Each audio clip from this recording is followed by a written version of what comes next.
calling their legitimacy, their candor into question and eroding their credibility. Because these are attorneys who have a license to maintain themselves, and so Exactly. whatever they present in front of the court, it has to align with legal standards. That's right. As one of the and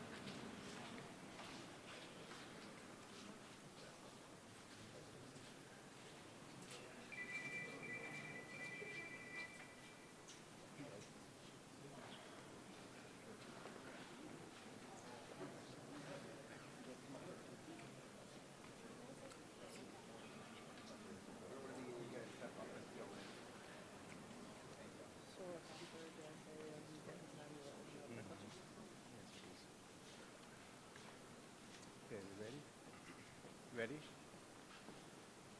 Good morning. Thank you all for being here. My name is Sergeant Toy Vixvong. I'm the Public Information Officer for the St. Paul Police Department. This morning, you will be hearing from Brooklyn Park Police Chief Mark Bruley, followed by St. Paul Police Department Chief Axel Henry, and then Hennepin County Sheriff DaWanna Witt. There will be time for questionings after the remarks. Because there's local and national news media here, please state your name and the news media outlet you're with. With that, Chief Mark Bruley. They're not getting the mics.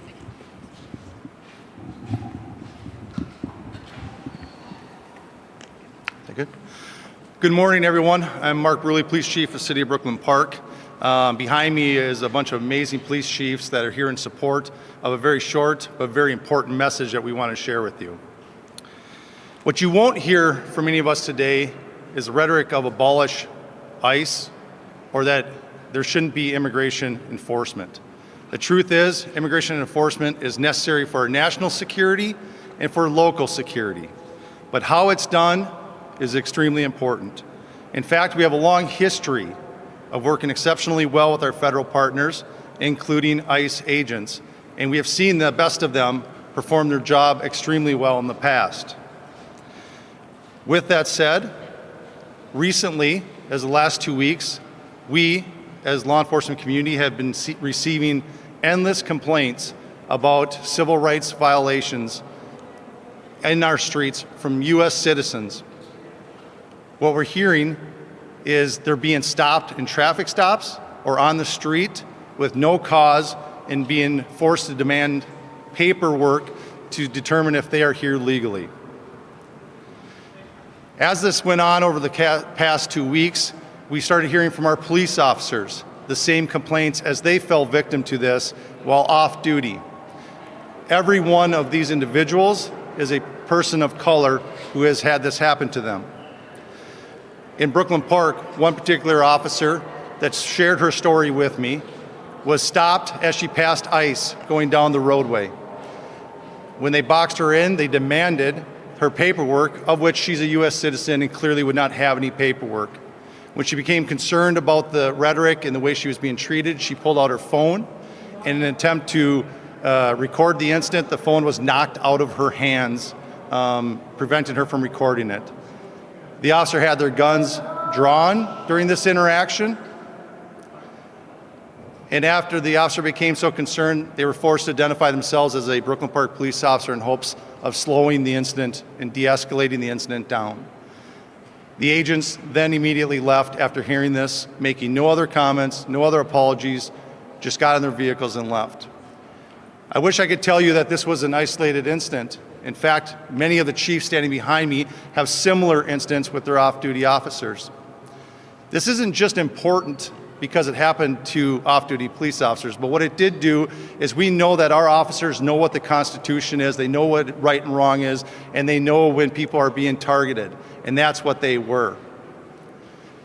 If it is happening to our officers, it pains me to think of how many of our community members are falling victim to this every day. It has to stop. This behavior erodes the trust that these police chiefs have worked tirelessly for the last 5 years and theoretically the last 60 years to stop this exact behavior from happening. Now, I want to be really clear. I've called lots of other ICE agents and HSI agents and have talked to a lot of individuals about this. This is not widespread. This is a small group of agents within the surge in the metro area that are performing or acting this way. As a matter of fact, as rumors of this had spread, I've received phone calls from ICE agents and HSI agents indicating this is not how they act, this is not what they do. Regardless, we're calling to action that we have more supervision over the surge, that this type of civil rights violations have to stop. With that, I'll turn it over to Chief Henry, the St. Paul Police Department. Thank you, sir. Thanks, everyone, for being here. Again, my name is Axel Henry. I'm the police chief for the City of St. Paul Police Department. I want to echo the sentiments that were just said and share with you that we've had employees for our city that have experienced some of the same things. Thankfully, not with firearms drawn, but traffic stops that were clearly outside the bounds of what federal agents are allowed to do. We recognize by standing here today that some might say, you're only speaking up because this is happening to the cops. Others will say that we're speaking out against ICE, and that means we want rapists on the street. Neither of those things are true. We want to find some common ground. Law enforcement has more authority than a general citizen. That means we have more responsibility in how we behave. We have to find common ground here, and we have to figure out a way that these processes, which are clearly failing if American citizens are being grabbed or stopped or seized, this can't happen. We have to make sure that everyone's civil rights are intact. I truly want to believe that there isn't anybody on either side of the political aisle that thinks that people's civil rights aren't important. They have to be the cornerstone of everything we do. Yesterday, our country honored Dr. Martin Luther King, and I was struck by the fact, and I'm paraphrasing, but he once said, "We must learn to live together as brothers, or we will perish together as fools." We can't be foolish. We can't be those fools. So we are asking that we come together and figure out a way for this state and this country to resolve these things before things get any worse. Thank you. Good morning, everyone. DaWanna Witt, Sheriff of Hennepin County. Just yesterday, our nation honored the legacy of Dr. Martin Luther King Jr., a man who challenged us to at least remember the history, not only to remember history, but also live in its lessons. The theme of this year's MLK breakfast, make a career of humanity. And that is what myself and others are trying to do. We're trying to make sure that humanity remains in the noble profession of policing. As I know what it feels like to be stereotyped, judged, and profiled, I know firsthand what it means to be seen before being understood. Our nation, and particularly our agencies and state, have worked hard to confront the wrongs of the past. The work that has never been perfect and is still progress in the making. We know that we have a lot more to do, but there has been real progress, and it's very important that we do not lose sight of that. But today, unfortunately, we are seeing that progress erode. I am seeing and hearing about people in Hennepin County stopped, questioned, and harassed solely because of the color of their skin, solely being the operative word here. This is not okay now, and it's never been okay. And now, that same discrimination is also spilling into the law enforcement community. Dr. King reminded us that the time is always right to do the right thing. And for those of you in position of leadership, now is not the time to be quiet. When we have concrete examples of profiling, we need to do the right thing. We cannot let people in our communities think that our local law enforcement leadership is okay with the actions that we simply know are not just only wrong, but illegal. We can't just say this is a noble profession and not treat it as such. So what does it mean to be noble? It means someone admired for high moral character, showing qualities like honesty, courage, generosity, honor, and often acting in unselflessness and integrity. Integrity, one of the pillars of this profession. 5 years ago, our city, specifically Minneapolis and Hennepin County, became ground zero for civil unrest. Since that time, local law enforcement has been doing the hard, necessary work to rebuild trust within our communities. Rebuilding a community and an environment where people should feel safe. Rebuilding our law enforcement agencies with the people who honor the humanity that we want in our communities. You see, trust isn't just an abstract idea. Trust means victims of violence feel safe, calling 911. Trust means witnesses coming forward, crimes getting reported. Trust means that communities welcome law enforcement as partners in their community. You see, we just don't want to be a part of our community. We want to be partnered with our communities. And what's going on now is stifling that progress.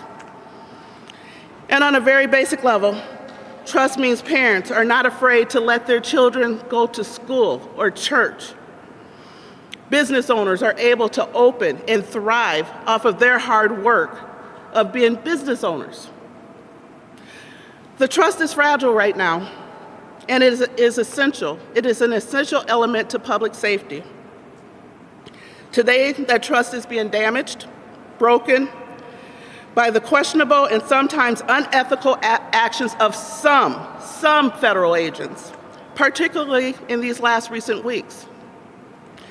I want to be clear that I am not saying all federal agents, as all of us know that we have become victim. If somebody or one person in law enforcement does something wrong, we all pay the cost. We cannot afford to be stereotyping or generalizing anyone.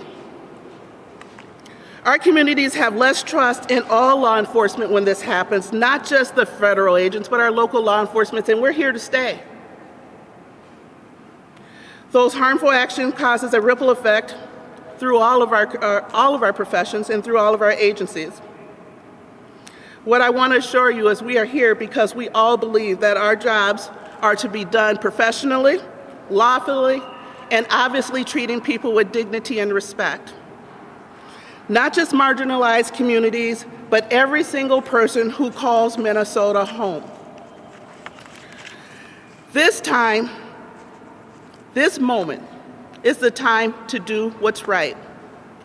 We demand more from our federal government, more professionalism, more accountability, more humanity. We demand lawful policing that respects human dignity. We should not be at a point in this profession or any profession where you have to teach people how to treat people. This is the same demand we have for our own public safety professionals who serve, live, raise their own children in our communities every day. I can tell you at the Hennepin County Sheriff's Office, our deputies will continue to serve and always have, professionally, lawfully, and with the respect of every person's humanity, as I'm sure all of these agencies that are represented here today are also doing. And with that, we will all continue to show up, even though times are hard, even though our law enforcement is exhausted, they're being challenged, they're having to go home and face their own families and answer these questions. We are lucky to have men and women in this profession that continue to show up despite the adversity. So we want to thank you for having us here today, and at this time we'll take questions. And yes, sorry.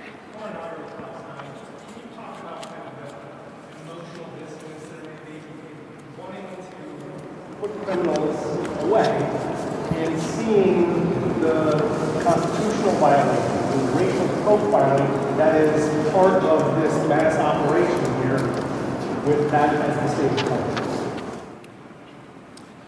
Good morning. My name is Imran Ali. I am R-A-N-A-L-I. I'm an attorney here in Minnesota. Work a lot with law enforcement from corner to corner. I think it is. I mean, that is exactly what it is. That's a very difficult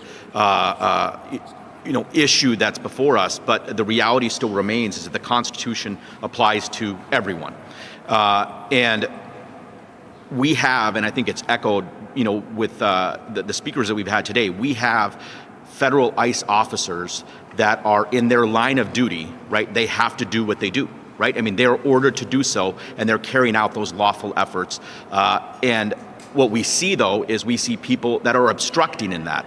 As a lawyer, that's still a violation of the law.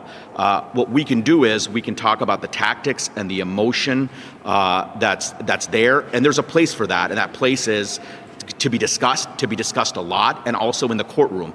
And so to give pause that what's happening here, there are mechanisms in place. There are lawsuits that we all know about. We've seen them almost every day. Something's going out. Those will play out in the court. But what can't happen, what cannot happen, is video after video of our local law enforcement officers being yelled at and threatened to by the public when they're simply there to work on behalf of the community. And I've heard from dozens and dozens of officers, and I've seen those videos. That can't happen. And that's what is increasing this temperature. It's the rhetoric and what we're seeing. Chief Bruley, Morgan Local Care 11. You said that you've been in touch with the Department of Homeland Security, right? Can you elaborate more on who you were in contact with? And did they say there will be any accountability for these actions of their agents? Yeah, the question was about contacting authorities in Homeland Security or ICE, Border Patrol, and what was, and is there going to be any accountability from the conversations? Great question, complex answer. I've reached out to anybody that's willing to hear.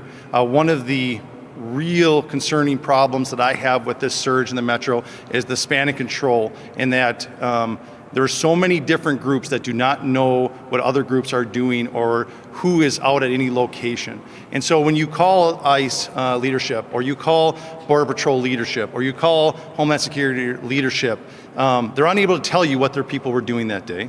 They're hard to find a leader to give you to. They like to give you a website to go file a complaint, but the complaint requires identity of the agents. The agents don't have name tags on. They cover their face. They don't have body cameras. And the groups that seem heavily through Border Patrol that are running up and down streets, there's no indication where they are any given day. So what I get is lots of questions that I'm unable to answer about who did what or where they did it.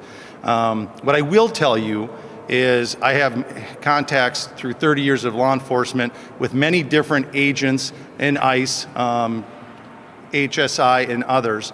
And those individuals who I've spoken to make several things clear to me. This is not right. They see it occurring and absolutely believe it needs to stop immediately. And they want to make it quick that it's not their groups. They're aware that there are groups that seem to be have less supervision, that they believe are involved in this, but the vast majority of these groups are doing focused, legitimate immigration work that they're tasked to do, and it is well within the bounds of being legal. So. To that point, you allege that there seems to be a small contingency of federal agents that are operating under this racial profiling strategy. What evidence or proof do you have that this is not something that's coming from the top down, from the highest ranks of our federal government? The evidence I have, the question is what evidence do I have that this is not coming from orders from the top, from Washington, D.C. to act this way? One, I just fundamentally don't believe that. Our federal government and partners that we've worked with, that I've worked with for 30 years, have an exemplary record of performing exceptional law enforcement services. When we had the horrific events this summer and partnered with some of the finest men and women that I've ever had the benefit to be around to help us investigate a very complex political assassination. I've seen the best of what the federal government has. This is not it in a small group. With that said, is what we see every day, the context that we have are agents that are working really hard in a really tough situation to do it right. I just fundamentally don't believe that it's coming from the top. In fact, I believe that I don't think the leaders in Washington, D.C. fully understand what some of their groups are doing here on the street and how much damage that they're causing, and that's why we are here to kind of bring this to light.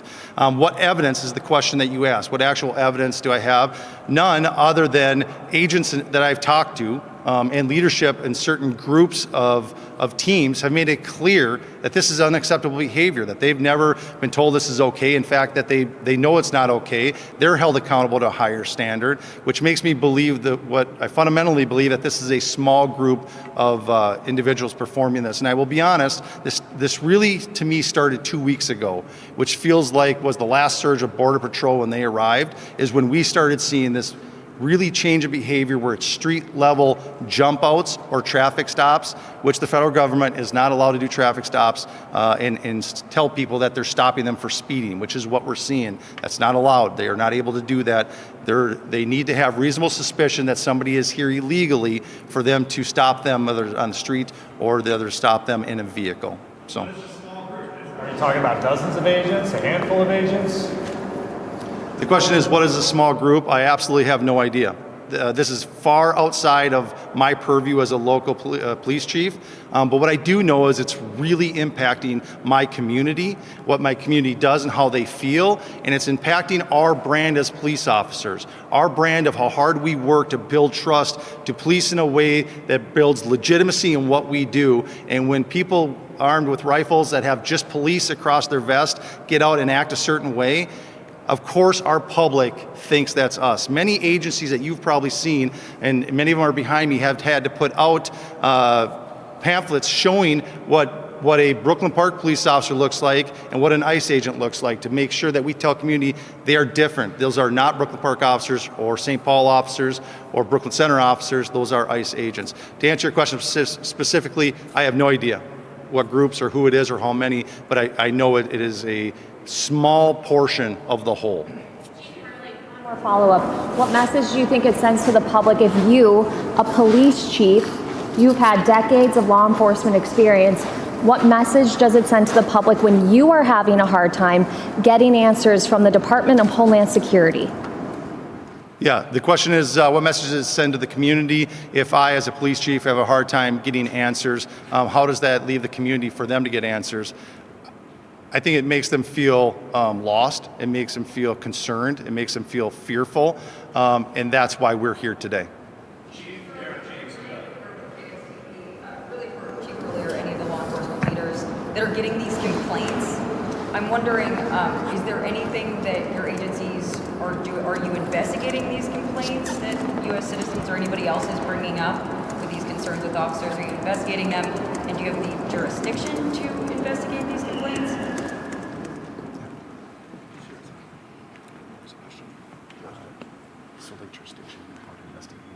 So we're getting complaints. What are we doing with them? Do we have jurisdiction to investigate them? Answers? No.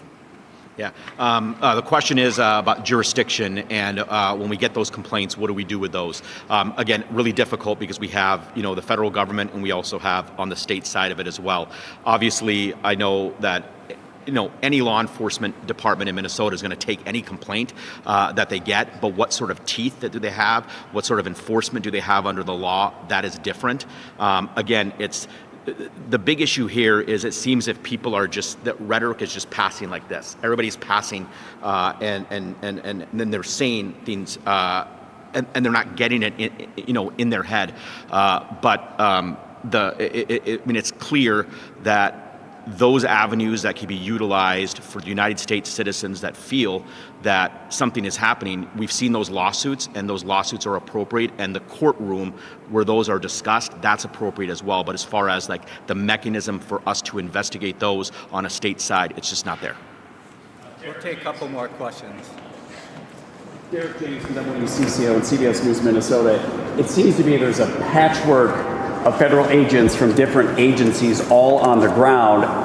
Have there been any notices of inconsistencies based on different training, different tactics used between those agencies? We know that we talked with leadership within our federal authorities, and there has been question about the amount of training. Is the training consistent with what they were getting, say, 6 years ago? Are they going through Flexi? And then what is the vetting process like? Those have been conversations, again, at some of the highest levels that we've had. Again, they don't share that stuff with us, but I get the sense that there are some mutual feelings and that the training, some of them are not well trained. And again, I want to be careful because we do know that there's some that has impeccable training and are good at their jobs. But we are seeing an influx here, to the question earlier, what's a small number? Minnesota, we're seeing this in different areas. It's not just the metro area. We're hearing about it in other areas. It's the impact. This is one of those things where you don't worry about the numbers. We need to talk about the impact on what that 1, 2, 3, 4, fourth incident is causing to all Minnesotans. You mentioned that you've been, unable to really talk to people in leadership about what's going on here. If you were able to get somebody on the phone to discuss, what you're seeing on the streets, what's your message? Well, we have spoken to some leadership both locally with their supervisors, but also there's been a series, and just as recently as this morning, and I think there's actually another one scheduled for this afternoon, where higher up elected officials are meeting with law enforcement leaders from all over the state. As you can imagine, some jurisdictions are a lot smaller than others, but we're pulling that together to get that combined message. What we're trying to get out there is that this isn't just a one-off. This isn't something that's being experienced in the way that maybe it's being described all the time on the news. That these are very specific complaints that are happening literally everywhere in our state. And so we're trying to gather that as a combined voice, and we're really trying to make it clear. We understand that there is a feeling right now that if you stand up and say something, there might be a retaliation against you. None of us want that. None of us are suggesting that there isn't a legitimate lawful authority to operate here as federal agents. But we are trying to come together to say, can we please find a pathway forward? Can we find a way to make sure that we can do these things without scaring the hell out of our community members and freaking everyone out? People are afraid right now, and I get it. We watch the news and we see very, very angry groups of people out protesting. But the people that we're dealing with as police chiefs are the people that are scared to death, that are afraid to go outside, not because their status is in question, but because they're hearing and they're seeing that they know people that are getting stopped by the way that they looked, and they don't want to take that risk. Thank you. Thank you all.